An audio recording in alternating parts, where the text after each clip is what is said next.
April 3, 1943 dawned gray and cold over the South Pacific, and Captain Edward "Pappy" Gunn stared at the unauthorized modifications on his B-25 Mitchell bomber with a grim satisfaction that would have landed him in a court-martial under any other circumstances. The twin-engine medium bomber before him bore no resemblance to the aircraft North American aviation had designed, and that was precisely the point. Jutting from its nose were 850 caliber machine guns for more than regulations permitted, transforming the Mitchell from a conventional bomber into something the Imperial Japanese Navy had never encountered and would never forget. The modification was entirely illegal. Army Air Force's regulations explicitly forbade such radical alterations without authorization from Wright Field's Engineering Division, yet General George Kenney, commander of the 5th Air Force, had looked the other way. According to records preserved in the National Archives and detailed in Eric Bergeron's Fire in the Sky, the Air War in the South Pacific, Kenney understood that conventional tactics were bleeding his aircrews dry against Japanese shipping convoys. The enemy's troop transports and destroyers moved freely through the Bismarck Sea, reinforcing their garrison that lay in New Guinea with impunity, and standard high-altitude bombing had proven woefully ineffective against moving ships. Gunn, a civilian airline pilot who had joined the Army Air Forces after Pearl Harbor, had witnessed the frustration firsthand. Bombing from 15,000 feet, bombardiers struggled to hit vessels that could maneuver between the time bombs left the aircraft and reached the water. The Japanese had learned to watch for bomb releases and simply turned their ships, rendering even the most accurate bombardier helpless. Men were dying. American aircrews shot down by Japanese fighters, Allied ground troops overrun by reinforcements that kept arriving by sea, and the tactical situation demanded innovation, not regulation. The solution emerged from desperation and ingenuity. Major Paul "Pappy" Gunn and his team at Townsville, Australia, had begun experimenting with forward-firing armament mounted in B-25 noses. They removed the bombardier's compartment entirely, installing additional machine guns and ammunition feeds that turned the bomber into a strafer. The theory was simple but revolutionary. Instead of dropping bombs from altitude, they would sweep in at masthead level 50 feet or less and rake enemy vessels with concentrated machine gun fire before releasing bombs with delayed fuses that would skip across the water like flat stones, penetrating ship hulls below the waterline. The technique was called skip bombing, and it was as dangerous as it was effective. Flying a low meant every anti-aircraft gun on every ship could hit you. It meant no room for error, no altitude to trade for airspeed if an engine failed. It meant looking enemy gunners in the eye as you bored in at 230 miles per hour, your aircraft shuddering from the recoil of 8 machine guns firing simultaneously. But it worked. March 1st, 1943, brought the reconnaissance reports that would trigger one of the Pacific War's most devastating aerial ambushes. A 5th Air Force Beta-4 Liberator flying a routine patrol over the Bismarck Sea spotted something that made the pilot immediately break radio silence. A massive Japanese convoy steaming south toward Leh. The intelligence officers at Port Moresby could scarcely believe the report. 16 transport ships escorted by 8 destroyers, carrying the entire 51st Division, approximately 6,800 troops intended to reinforce Japanese positions in New Guinea. Lieutenant General Hadazo Wadaki, commanding the 18th Army, had staked everything on this convoy reaching Leh intact. The Japanese High Command knew Allied air power had grown formidable, but they calculated that bad weather and aggressive fighter escort would shield the convoy. During his 3-day journey, they were catastrophically wrong.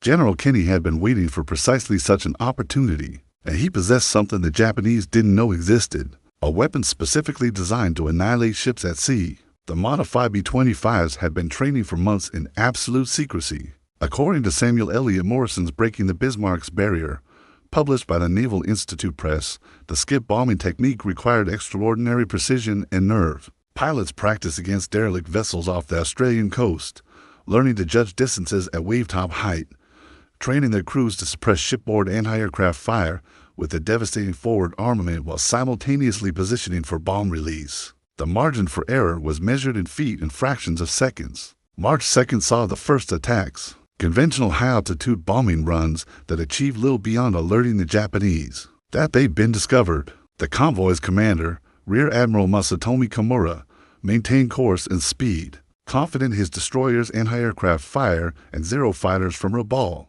would protect the transports. The convoy plowed forward through increasingly rough seas, the weather deteriorating as they approached the Videos Strait.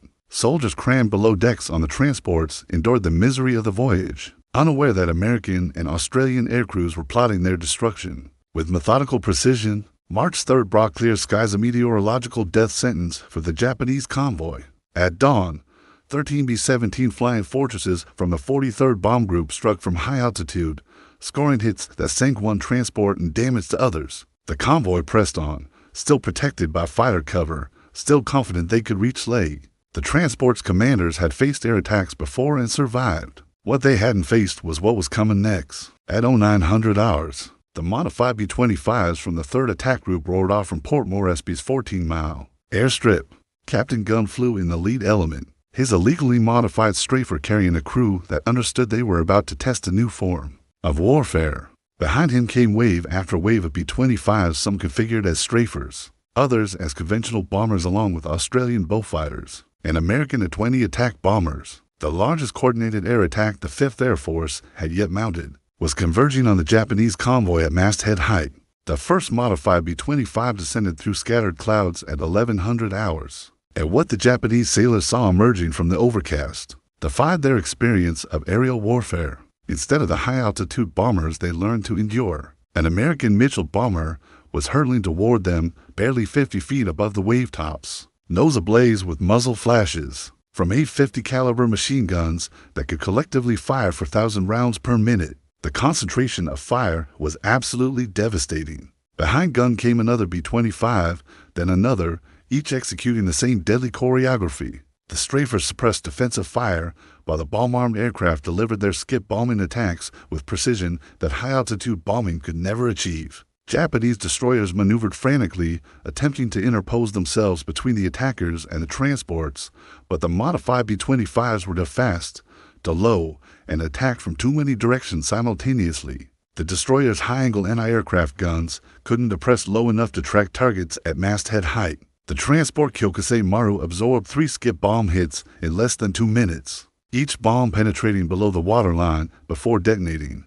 Water flooded into the troop compartments where soldiers of the 51st Division huddled in terror, the ship listing rapidly as watertight integrity failed. On deck, officers screamed orders that couldn't be heard over the roar of aircraft engines, the hammering of machine guns, and the thunder of explosions. Men abandoning ship leaped into water, already churned by bombing and strafing. The sea temperature cold enough that hypothermia would kill those who avoided drowning. The air attack continued in relentless waves. As the first B-25 element pulled away, Australian Beaufighters roared in, their 20mm cannons and 6 machine guns adding to the carnage. Then came more B-25s, then the 20s, the attacks coordinated so that there was never a moment when some part of the convoy wasn't under direct assault. Japanese Zero fighters from Rabaul arrived to find the battle already decided, their attempts at interception hampered by low-altitude combat that negated their performance advantages. March 3rd continued into the afternoon, and what had begun as a military operation transformed into something approaching massacre.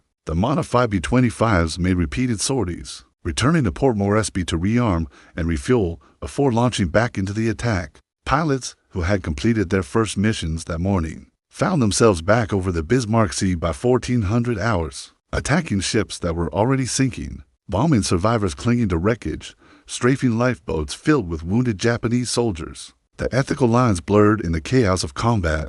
According to the classified after-action reports held at the Air Force Historical Research Agency, some American pilots expressed unease about attacking men in the water, but orders from General Kinney's headquarters were explicit.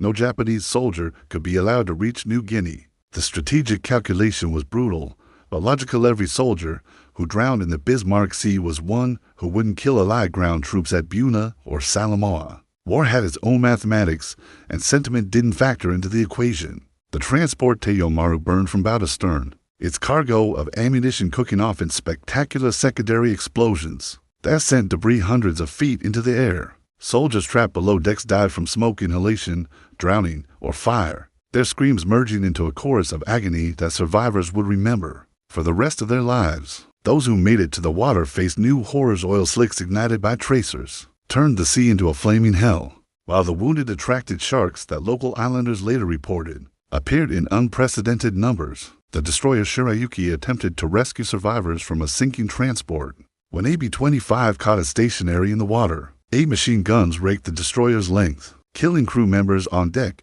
and puncturing steam lines that scalded men alive in the engine spaces. A skip bomb penetrated the destroyer's thin hull armor and detonated in the forward magazine, the explosion breaking the ship's back and sending it to the bottom within for minutes. Destroyers were supposed to be fast, maneuverable, and survivable, but not against weapons they'd never been designed to counter. By 1600 hours, the waters of the Bismarck Sea resembled a maritime graveyard. 8 of 16 transports rested on the ocean floor, while the remaining 8 were either sinking or so badly damaged they could barely maintain steerage. 4 destroyers had been sunk, and the survivors were fleeing northward at maximum speed, abandoning thousands of soldiers to the sea. The 51st Division, which had boarded ships at Rabaul as a cohesive fighting force, had effectively ceased to exist as a military unit. Scattered survivors clung to flotsam, many to wounded or exhausted to save themselves, watching American aircraft continue to circle overhead like predatory birds. The battle wasn't over.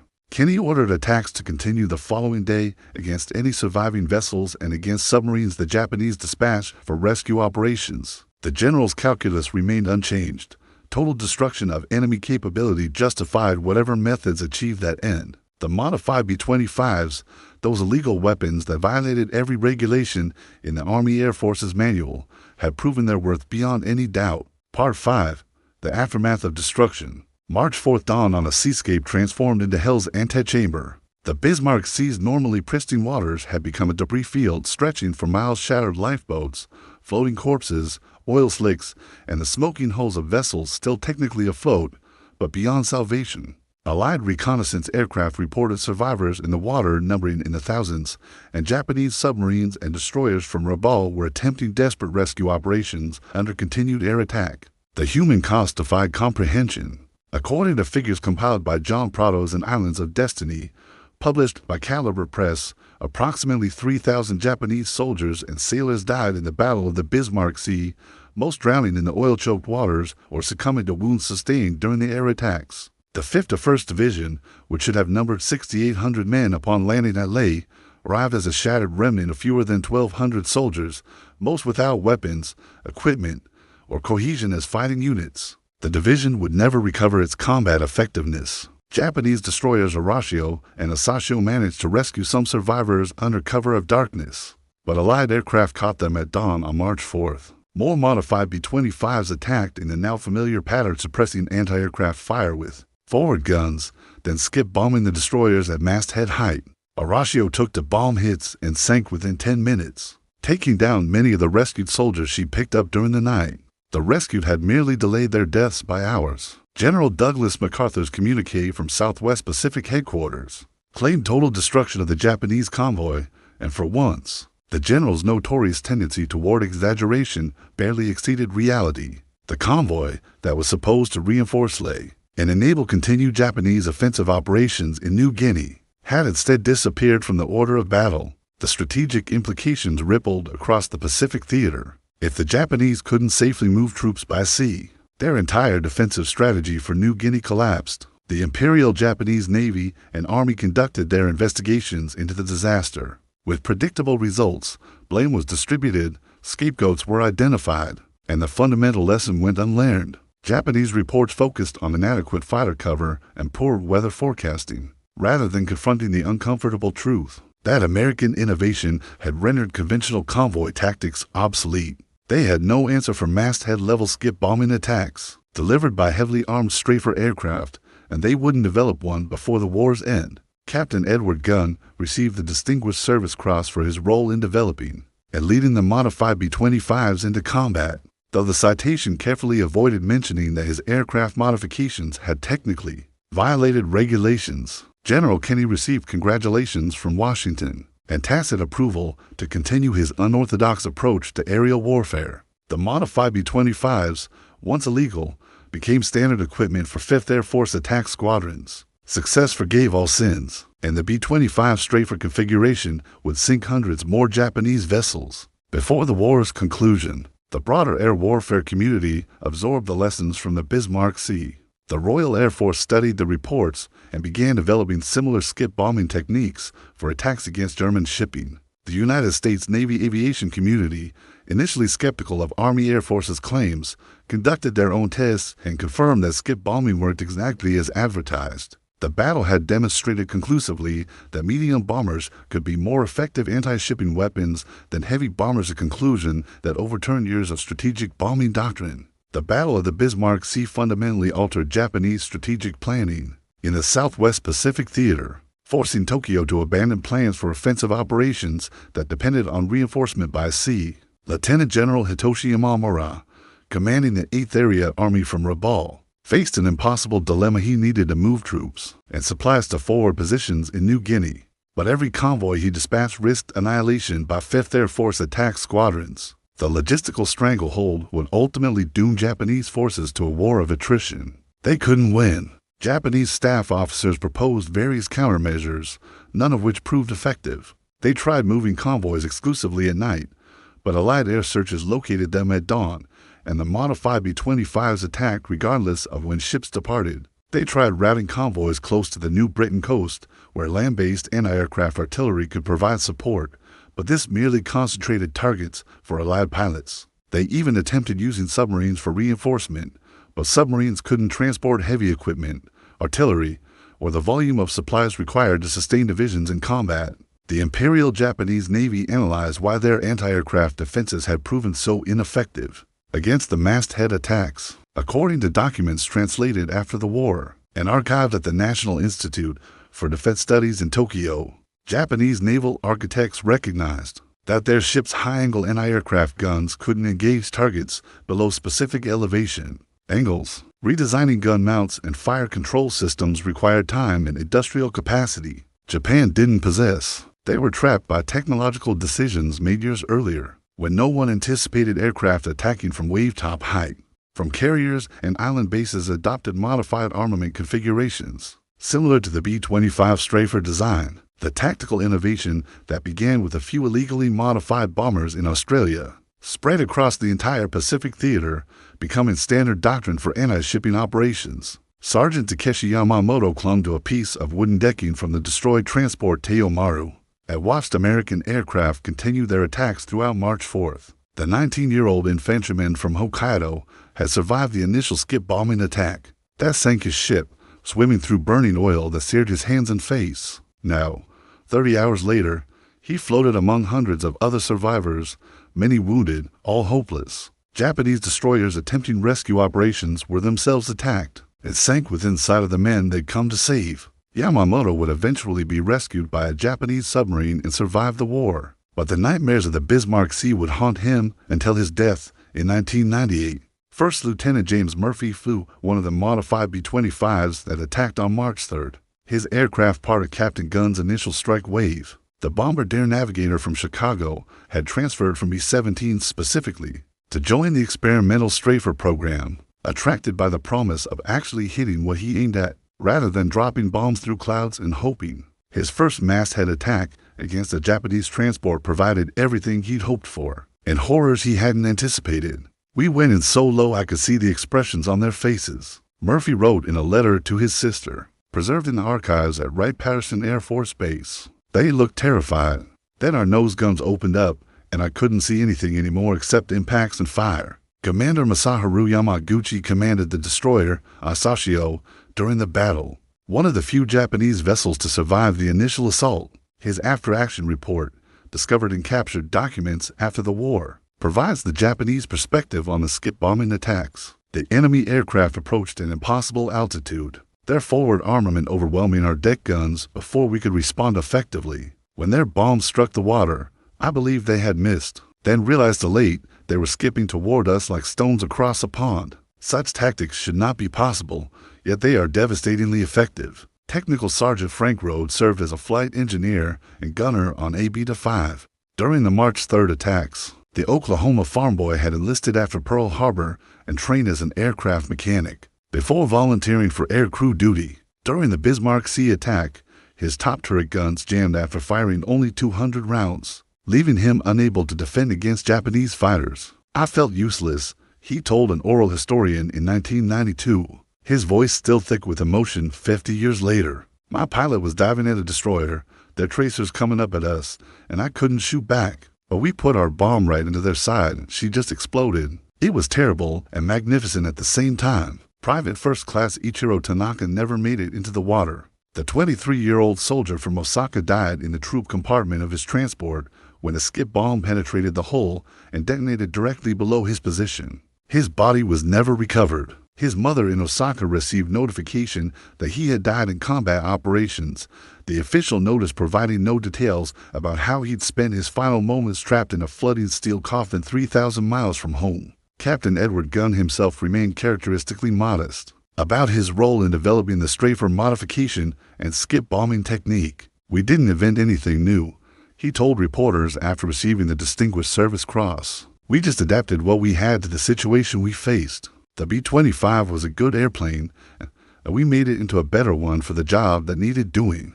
Gunn would survive the war, returning to civilian aviation and rarely speaking publicly about his experiences. He died in 1976. His obituary in the New York Times identifying him as one of the Pacific War's innovative tactical minds. The Battle of the Bismarck Sea marked a turning point in Pacific air-sea warfare that historians would analyze for generations. The engagement demonstrated conclusively that air power, properly employed with innovative tactics and purpose-built weapons, could achieve decisive strategic results. The three-day battle destroyed Japanese offensive capability in the Southwest Pacific more effectively than months of ground combat could have accomplished, all at a cost of 5 Allied aircraft lost, an exchange ratio that approached the strategically absurd. Post-war analyses revealed the battle's impact extended far beyond the immediate destruction of one convoy. The Japanese High Command's confidence in their ability to conduct amphibious operations eroded catastrophically.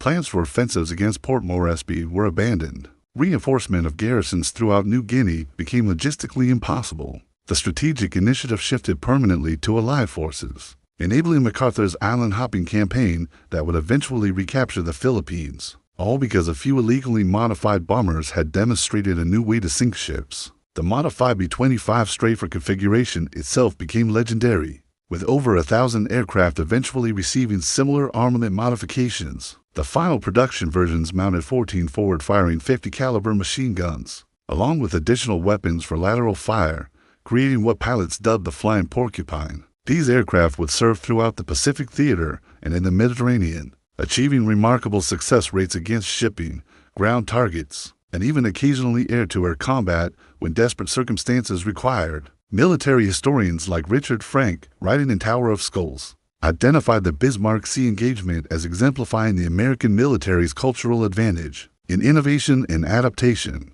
While Japanese forces remained wedded to pre-war doctrine and tactics, American commanders at every level demonstrated willingness to experiment, fail, learn, and innovate. The modified B-25 existed because Captain Gunn had an idea, and General Kinney was willing to let him try it. Regulations be damned. That organizational flexibility, replicated across all services and theaters, arguably contributed as much to Allied victory as industrial production or technological superiority. The battle also raised ethical questions that remain debated. Was the strafing of survivors in the water a war crime or legitimate military necessity? Kenny's orders left no ambiguity. Destroy everything, but executing those orders meant killing men who posed no immediate threat. Post-war tribunals never charged any Allied personnel for actions during the Bismarck Sea battle, establishing precedent that attacks on military personnel, even when clearly unable to continue fighting, did not violate the laws of war. The distinction between a soldier swimming away from a sinking ship and one retreating on land remained legally unclear, decided in practice by operational necessity rather than legal principle. For the Japanese soldiers and sailors who died in the Bismarck Sea, the battle represented strategic miscalculation meeting tactical innovation, with catastrophic results. Their sacrifice accomplished nothing. The convoy failed to deliver its cargo. The troops never reinforced Leh. The strategic situation deteriorated exactly as it would have if the convoy had never sailed. They died because their commanders sent them into battle with inadequate intelligence, using obsolete tactics against an enemy who had developed a counter they couldn't defeat. The modified B-25 that started as an illegal experiment ended the war as a recognized weapons system, with its skip bombing techniques taught at aviation schools, and its design features incorporated into post-war attack aircraft development. The 600 to 500 Japanese soldiers and sailors who died in the Bismarck Sea had unknowingly participated in testing a new form of warfare that would influence aerial combat for decades to come. March 3rd through 4th, 1943, represented approximately 36 hours of sustained combat that killed 3,000 men in what remains one of history's most one-sided military engagements. The illegal B-25 strafer had proven its worth in blood and iron, demonstrating that sometimes innovation matters more than regulation, that tactical flexibility trumps doctrinal purity, and that in war, the side willing to adapt fastest often wins most decisively. The lesson would resonate through military institutions long after the smoke cleared. From the Bismarck Sea's blood-stained waters